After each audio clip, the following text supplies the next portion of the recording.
Does this movie live up to the hype with what people were saying from the early reviews in terms of one of the best, if not the best, Disney live-action remake? And I'm here to give you my answer because I got to watch Lilo and Stitch last night at an early screening, and here's my quick spoiler-free review including rating. I can say that this movie is one of the better live-action remakes. But is it better than the original animated Lilo and Stitch? No, it is not. Compared to the original, this movie has some great references and moments, and even the dialogue sometimes is the same, but overall just didn't hit the same for me, and it felt like a little bit of missing. It was already revealed publicly a few days ago, so this is not a spoiler, that Gantu is not in the movie, and after watching it, yeah, he's not in it. And to me, Gantu played a big part in the original, and it just felt like in this movie that something was missing, and then they had like a new character or other certain situations that they're trying to like, I guess, make up for that kind of screen time that Gantu had in that movie, except for this one, it didn't feel the same. The actress who plays Lilo, I think did an awesome job for her age, and to be able to do this big role, I think she did a great job and that she has a bright future ahead of her. The thing that most people are going to say about this movie, like they did with the original, is that Stitch is the best. I think Stitch was done great in this movie. I think he was executed well. I think his design and everything was well. The way he acted, he captured the emotion well. In terms of CGI, I think for the most part he looked great. There are just a couple moments, a little bit wonky. In terms of characters, overall, not bad. There's like one that I can name that had like a decent role, dialogue and stuff that I feel like if you removed from the movie would make no difference. And then in terms of the alien-wise, like Pleakley, I think design-wise was solid, but voice and everything was okay.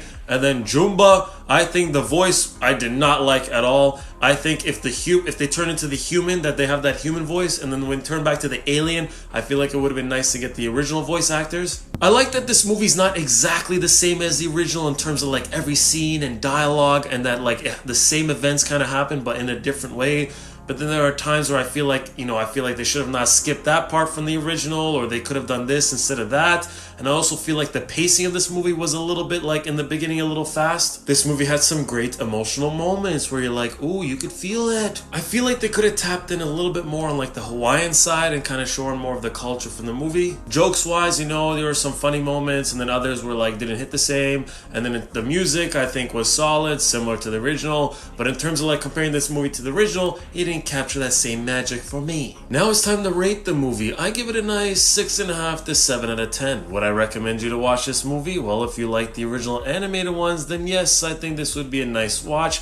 I know I'm probably going to watch this movie again with family. If you already watched this movie, what would you rate it out of 10? And if you haven't yet and you plan to, I hope you enjoy. Thank you for watching, and always remember that ohana means family. Oh.